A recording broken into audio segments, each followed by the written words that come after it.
ingatanku, menggali di dalam ciptaku. Berkali-kali Bung Karno berkata bahwa tongkat komandonya tidak memiliki daya sakti atau daya lindui. Itu hanya kayu biasa yang aku gunakan sebagai bagian dari penampilanku sebagai pemimpin dari sebuah negara besar, kata Bung Karno pada penulis biografinya Cindy Adams pada suatu saat di Istana Bogor.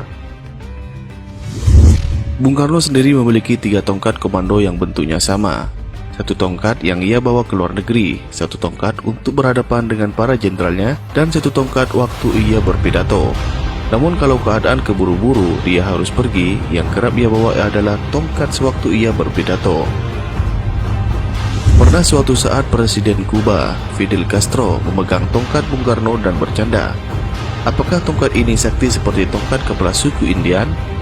Bung Karno tertawa saja. Saat itu Castro meminta peci hitam Bung Karno dan Bung Karno pakai peci hitam punya Castro.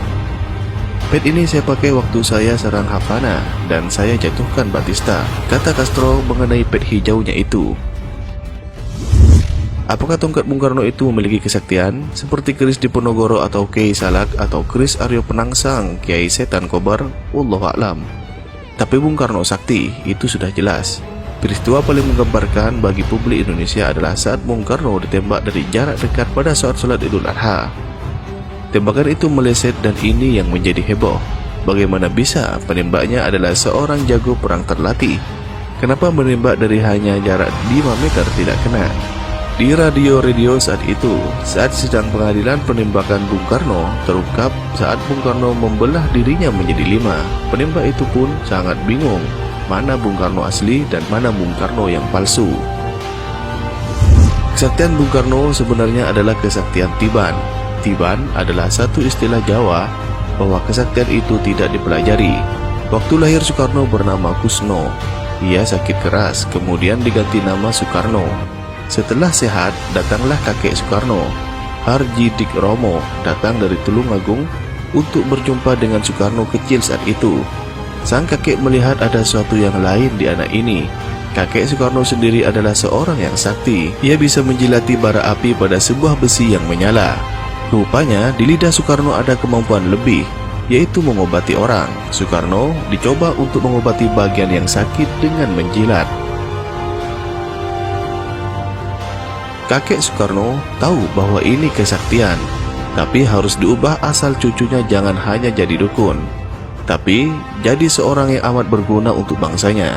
Harjo Dik Romo adalah seorang pelarian dari Jawa Tengah yang menolak sistem tanam paksa, kultur stil Van de Bosch. Ia ke Tulungagung dan memulai usaha sebagai saudagar batik.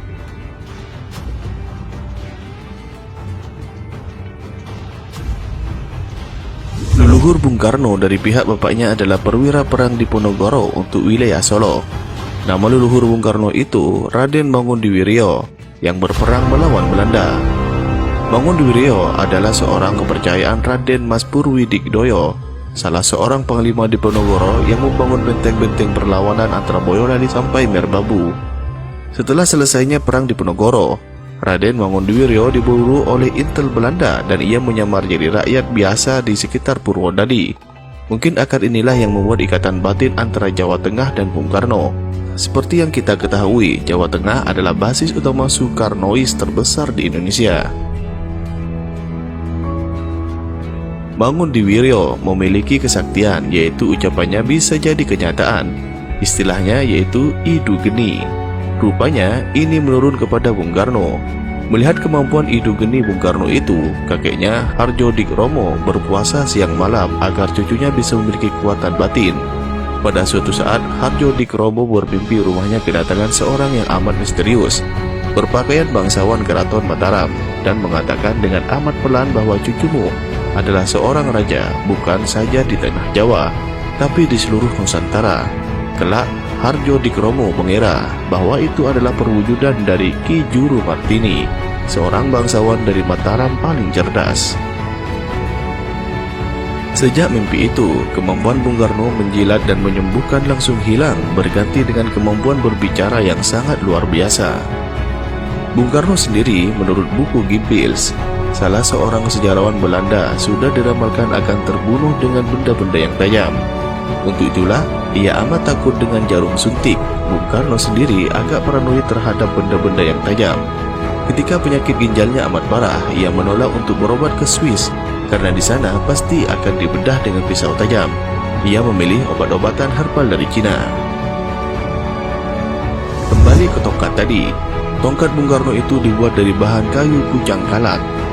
Pohon pucang itu banyak, tapi pucang kalak itu hanya ada di Ponorogo. Pohon pucang. Tongkat komando Bung Karno sendiri dipakai sejak 1952, setelah peristiwa 17 Oktober 1952. Suatu malam Bung Karno didatangi oleh orang dengan membawa sebalok kayu pohon pucang kalak yang ia potong dengan tangannya. Balok itu diserahkan kepada Bung Karno untuk menghadapi para jenderal, kata orang itu. Lalu Bung Karno menyuruh salah seorang seniman Yogyakarta untuk membuat kayu itu menjadi tongkat komando. Sebagai tambahan dalam khazanah politik Indonesia, agemen atau pegangan itu soal biasa. Misalnya Jenderal Sumitro, tokoh utama dalam rivalitas dengan Ali Mortopo pada peristiwa Malari 1974. Sebelum meletusnya Malari, kedatangan seorang anak muda dengan pakaian dekil dan menyerahkan sebilah keris. Untuk menang, Pak, kata anak muda itu. Itulah secuil kisah tentang misteri kesaktian tongkat komando Bung Karno.